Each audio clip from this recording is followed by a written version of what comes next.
برادرای عزیز بزرگوار، خودتون نگاه کنید از مردم آزاری، زبانها را نگه بدارید. پیغمبر بزرگوار صلی الله علیه و سلم پرسیدن که بهترین مسلمان کیه؟ کدام شخصیت است؟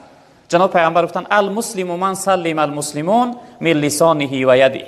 تن مسلمان حقیقی شخصیتی است که مردم از زبان از دستش سلامت بمانند و زبانش مردم آزار نتیه، به دستش مردم آزار نتیه، یعنی که فایده بخشنده باشه. روایت دیگر جناب پیغمبر میگه خیر الناس من ینفع الناس، میگه بهترین مردم شخصیتی است که فایده رسان مردم باشه، نیکوکار در مردم، در جامعه، در خلق خدا خدمتگار باشه. و همین خاطر ما حرکت کنیم که این عملهایی که میکنیم، نماز میخونیم، روزه میگیریم، زکات میدهیم، به سبب حق مردم اینها رو بیکار نکنیم.